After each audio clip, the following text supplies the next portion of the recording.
My name is Zahra Siddiqui. I am presenter for Ariana News TV. Assalamu alaikum. Zamanu Freidundi, the Tulum News Khabariyalim. Thank you for having us. It's an honor to be here. I'm Shahrazad Kufi. I am director of a non-for-profit organization in Afghanistan. I'm also a coordinator with the Pakistan-Afghanistan Youth Forum. Assalamu alaikum. Mirwais Nuri, Afghan Journalists, the Afghanistan New Bansatgun Matbuati Masul. Okay ji. कौन questions करेगा? One question is that this is injected in Afghanistan, the people of Afghanistan, that India and Pakistan are part of the problems in Afghanistan. So have you ever tried this president or government of these three countries to sit together? I haven't seen anything like this. We have bilateral visits, but I didn't see any trilateral meeting India, Pakistan and Afghanistan. And my second question is about sports. You are iconic in the region. There is any plan of sports activities from Pakistan side in Afghanistan, because you have implemented so many projects in Afghanistan, but nothing about sports yet? The issue with India, the problem we face with India is that on the 5th August 2019, India unilaterally discarded the United Nations Security Council resolution and took away the statehood of Kashmir. Now, in 1948, there were two resolutions that the people of Kashmir, through a plebiscite, they would decide whether they want to be part of India or Pakistan. Since that right was not given to them, the people of Kashmir have since then struggled to get that right, and Pakistan has backed them. But on 5th August 2019, India took away that statehood, that special status of Kashmir. So from then onwards, Pakistan has broken off all diplomatic relationship with India. And unfortunately, until they restore that statehood, we cannot really have a trilateral talk, which means India, Pakistan and Afghanistan. I have been to Afghanistan. I have good relationship with President Ghani, and our own relationship has been very good, except that recently there have been statements from Afghanistan which basically accuse Pakistan of what is happening there. And it's very unfortunate, because we feel that no country has tried harder than Pakistan to force the Taliban to get on the dialogue table, first with the Americans and then trying to get them on a dialogue table with the Afghan government. But no country has tried as hard as we have. And this has been verified by the focal person, the United States focal person, Zalmay Khalilzad. Sports. Frankly, I haven't had time for sports in these last 3 years. There have been so many other issues. But what I can say is that I don't think any country, I know the history of cricketing world, no country in such a short space of time has improved in cricket as Afghanistan. It is, someone who understands cricket, I can tell you this is unheard of. Countries that have reached the status of Afghanistan have been playing cricket for 70 years. The Afghanistan cricketers have basically learned their cricket in the refugee camps here, which is last 40 years, so it's remarkable. تا چه حد میان حکومت ملکی پاکستان و حکومت نظامی پاکستان توافق وجود داره؟ به خاطر از اینکه بارها حکومت ملکی پاکستان از افغانستان حمایت خود اعلام کرده و گفته ما همراهشان همکاری میکنیم، ولی در عمل چون این چیز نبوده. امی سوال است. تشکر. There is a feeling in Afghanistan, and unfortunately this feeling is deliberately being perpetuated by India, that Pakistan is controlled by the military establishment. All the policies, foreign policies that my government has made have been part of a manifesto. They have been part of a manifesto for the past 25 years. Whatever foreign policy I have had has been part of my party's manifesto. So I always believed that there was no military solution in Afghanistan. I always believed that eventually there will have to be a political settlement in Afghanistan. It's exactly what I have been saying for 15 years, what I've been saying since I've been in government for the last 3 years. The Pakistan Army fully supports the government. I always wanted to have peace with India. The Pakistan Army has fully backed all my initiatives towards India for peace. It's India that refuses to have peace because India today is controlled by the RSS ideology, which is anti-Pakistan and anti-Muslim. And it is shown in what they have done in Kashmir. And if all you have to do is see what happens in India to the Muslims, the cow vigilantes who kill Muslims in the streets never get convicted because they are supposed to have eaten cow. And the suffering which especially Muslims but also other minorities like Christians, they feel because of this Hindutva, RSS ideology.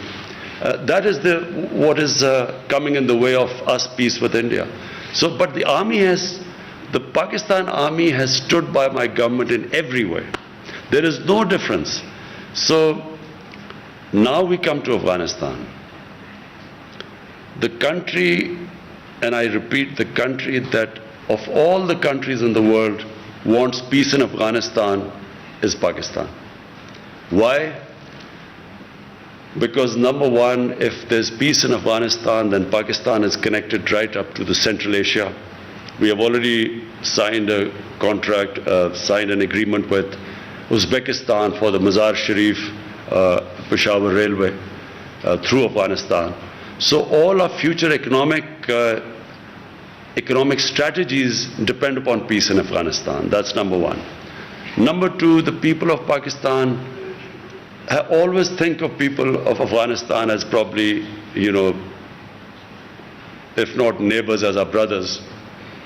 And they have suffered for 40 years of strife. And so we feel that if any country needs peace and quiet, it's Afghanistan. Thirdly, if this civil war goes on between the government and Taliban, it will almost certainly spill over to Pakistan's tribal areas. And we have really, in the last time when we joined the American war on terror, and as a result, we had the American war on terror spilled onto Pakistan's tribal area. 70,000 Pakistanis were killed in that.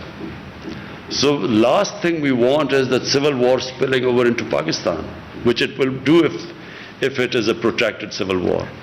And finally, we already have 3 million Afghan refugees. We cannot afford, if there's civil war, there will be more refugees coming in. And Pakistan does not have the economic conditions to have another influx of refugees. So it is in our interest, and that is why Pakistan is trying its best for a political solution in Afghanistan. Thank you so much for your time. سوال من N هست که میخوایم پرسان بکنم در ارتباط به حملاتی که فعلا طالبان در ولسوالی‌های افغانستان انجام میتن و کارهایی که اینا انجام میتن وارد خانه‌های افغان میشن.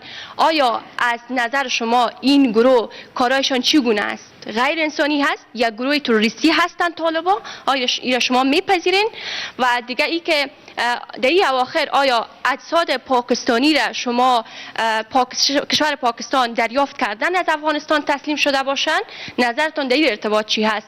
و با چنین شرایط نتیجه روند صلح در افغانستان شما چگونه میبینین من حیث یک کشور خیلی نزدیک بر Afghanistan?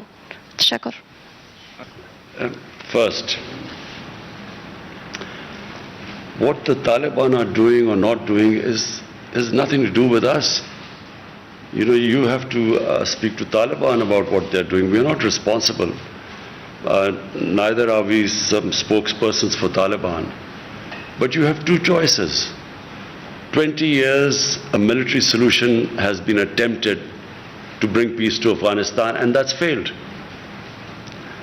Now you have a choice. Either this American-backed military solution you can continue, because if you feel the Taliban are not someone you want to have in part of your government, you can keep on the course of a military solution. But everyone knows it's not possible anymore. The second solution is to have a government, a political compromise between the Taliban and the government, to have a compromise, an inclusive government. That is the only solution. Now, what the Taliban are doing or not doing has nothing to do with us. All we want is that there should be peace in Afghanistan. Pakistan's interest is peace there. There are 3 million Afghan refugees in Pakistan. Almost all of them are Pashtuns. And all of them, or most of them, would have sympathies with Taliban. How is Pakistan supposed to check who is going over there to fight or not when there are about 25,000-30,000 people who cross every year, every day? They go into Afghanistan and come back. How is Pakistan going to check that? So Pakistan has consistently said that if the Afghan refugees go back to Afghanistan, then hold us responsible. But if there are 3 million refugees here, how can we say few hundred or few people have gone there to fight and their bodies are coming back? How can Pakistan be held responsible? There are refugee camps of 500,000 people. There are refugees with over 100,000 people. So how is Pakistan going to go into the refugee camps and decide who is pro-Taliban and who is not? So it's not possible unless, and let me just say the other thing, that until recently there was no border between Pakistan and Afghanistan. The Durand line was just imaginary. There was no physical border. So to stop, to control the outflow and inflow into Pakistan, we have built this fence at a huge cost to Pakistan. We have completed 90% of the fence now. So for the first time you have a border fence. Before that there was no border anywhere. Durand line was no border. So we are trying our best, but it is not possible to hold Pakistan responsible when you have over 3 million people, refugees here. What interest could possibly Pakistan have in a civil war in Afghanistan? What interest would Pakistan have in backing someone to take over Afghanistan? What is clear is that no one party will be able to take over Afghanistan. So if Taliban try to take over Afghanistan, it will just be an ongoing civil war. In the past, Pakistan did have an interest. In the 90s, Pakistan had an interest. And why did Pakistan have interest? Because Pakistan had this policy of strategic depth. What was strategic depth? Pakistan was always wary of Indian influence in Afghanistan, and Pakistan did not want to have a situation where it was fighting on two fronts. So Eastern Front, India, and then Afghanistan also became pro-India. So in those days, Pakistan did try to have favorites. They backed favorites. Now, and especially my government, we believe that Afghanistan can never be controlled from outside. Afghanistan has a history. Throughout history, Afghans are the most independent people. So you can't control Afghanistan from outside. So our government's policy is, whoever the people of Afghanistan choose, Pakistan will have best relationship with them. So we have no favorites now. We do not have that old policy of the 90s of strategic depth anymore. زه دوه لاندې پوښتنې لرم.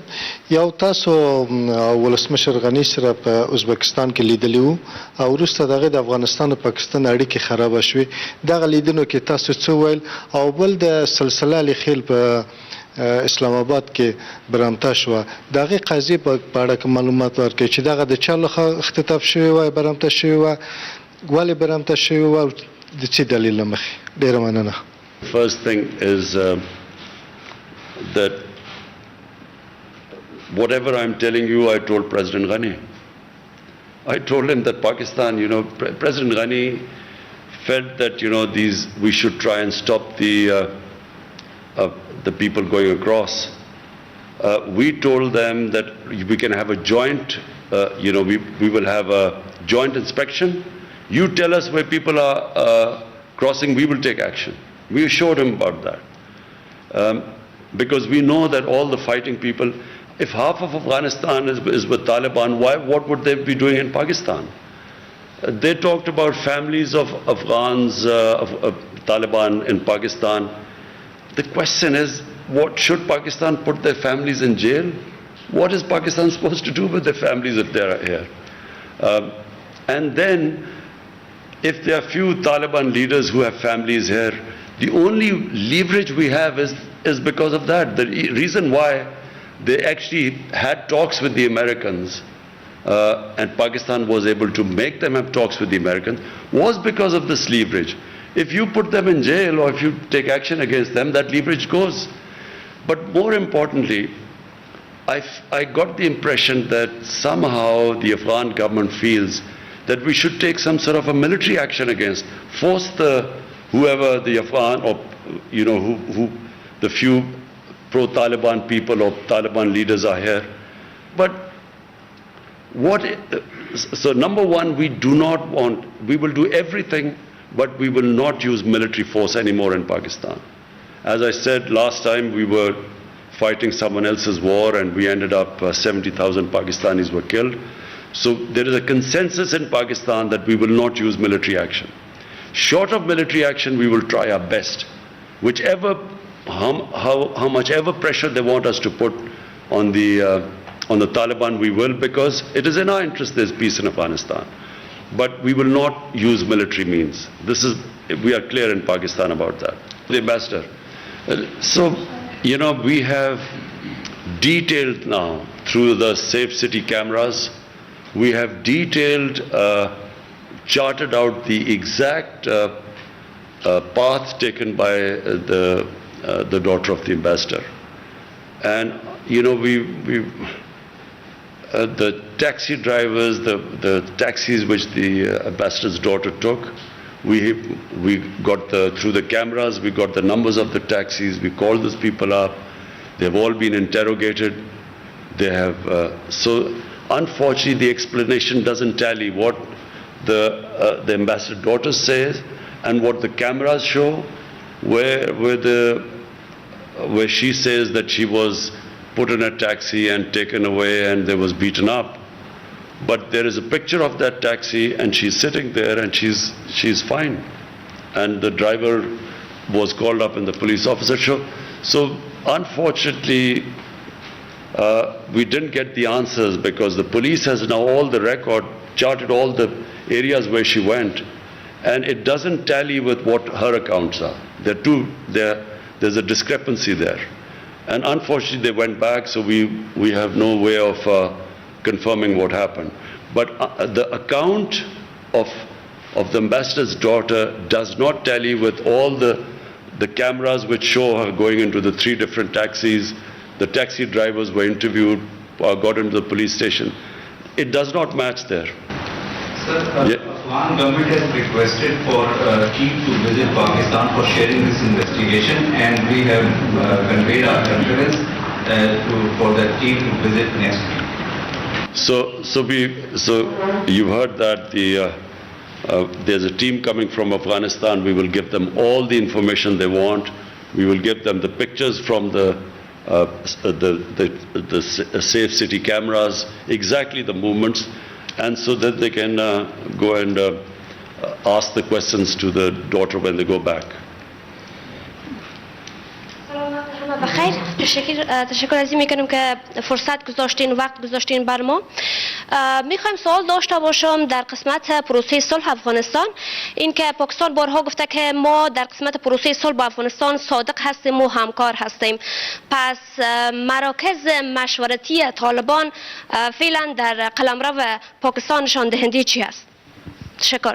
We have consistently asked the Afghan government to tell us where these shuras are and where the hubs are, supposedly where the Taliban are supposed to be. We kept hearing about this when the Americans were conducting operations. There were drone attacks in the tribal areas. Americans were, killing people through drones. So why didn't they spot this Quetta Shura and so on? Because we've always asked them to tell us where this quota shura and so on. The thing is, if the Taliban meet within the Afghan refugee camps, as I said, one of the refugee camps is over 500,000 people, there's another is 100,000 people and so on. So it's not easy for Pakistan to tell them exactly, who's coming and where. This has been asked over and over again, and let me just in the end say one thing. The reason why 150,000 NATO troops, the greatest military machine in the history of mankind, the reason why they did not succeed in Afghanistan has nothing to do with Pakistan. It's exactly what the Americans did in Vietnam. When they failed in Vietnam, they blamed, some insurgents from Cambodia or Laos, and they actually bombed Cambodia and completely destabilized Cambodia. But they still didn't make any difference. We were told at one point that the Taliban main sanctuaries were in North Waziristan. They kept pushing us that we should take action in North Waziristan. Finally, after 4 or 5 years, Pakistan actually took action in North Waziristan. 1 million people were internally displaced from North Waziristan when Pakistan took action. 1 million people were displaced.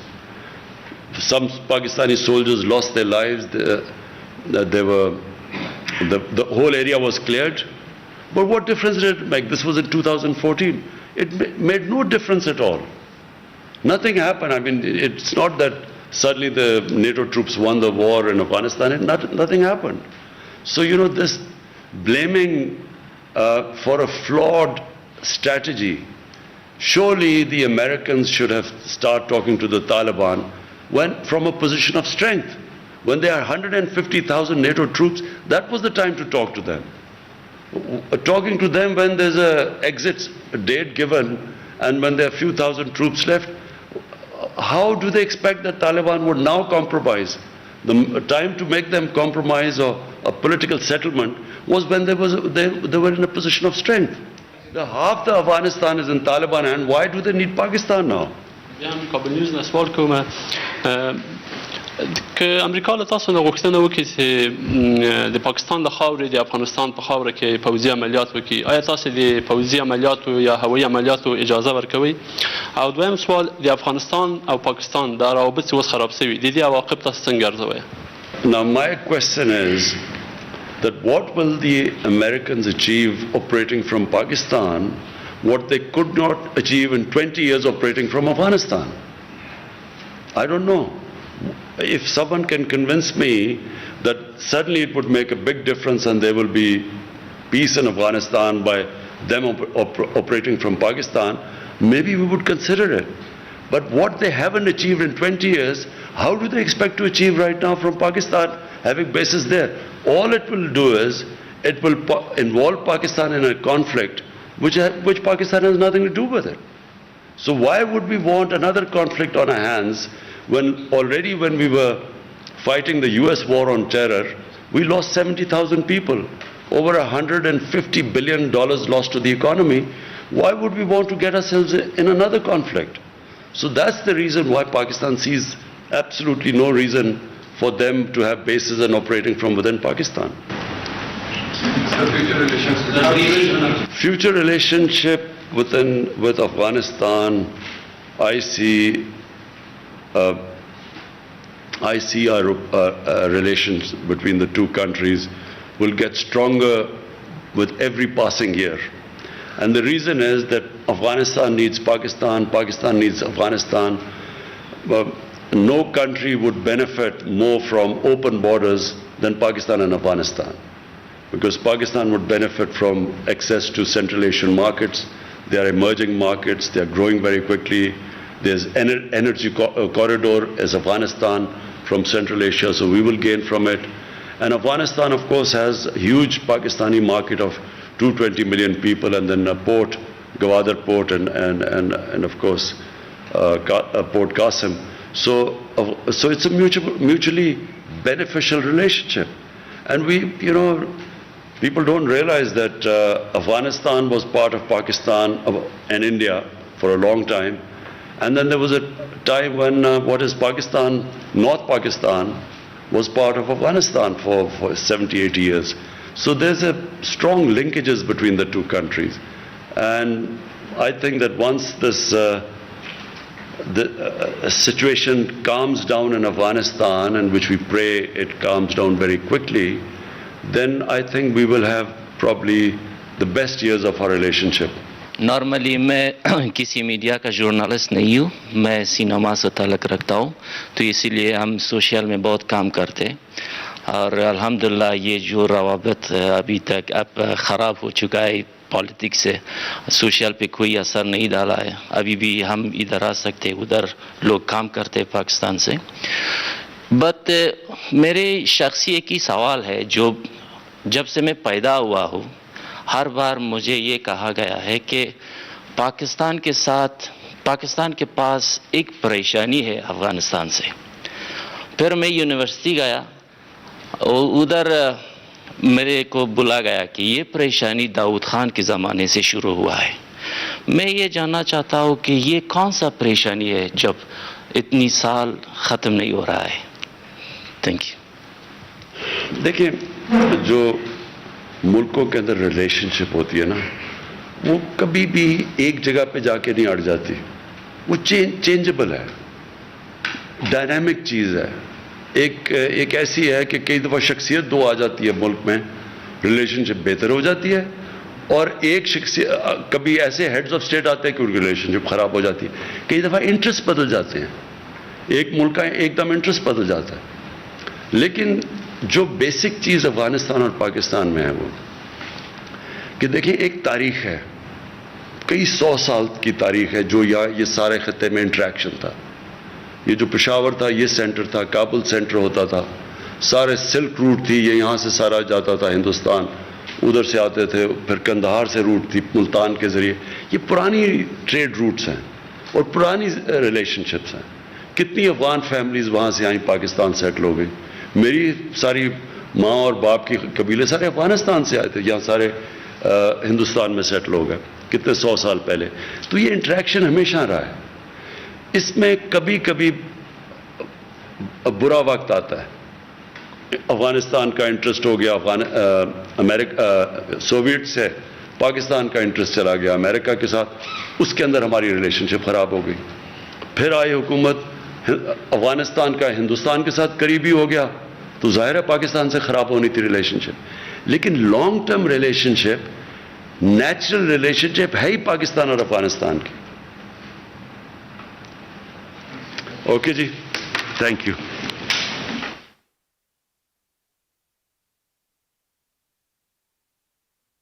ناظرین، آپ کو بتائیں، وزیراعظم عمران خان اسلام آباد میں افغان صحافیوں سے گفتگو کر رہے تھے. وزیراعظم عمران خان نے اس موقع پر کہا کہ پاکستان نے امریکہ حکومت اور طالبان میں مذاکرات کے لیے جدوجہد کی. وزیراعظم عمران خان نے کہا کہ اگر افغانستان میں امن ہوگا تو پاکستان کا وسطی ایشیائی ممالک سے رابطہ بھی ہوگا.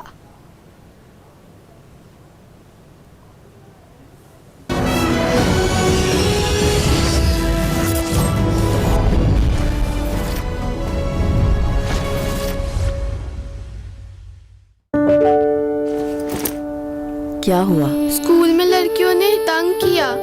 بیٹھو، یہ دیکھو تمہارے بال.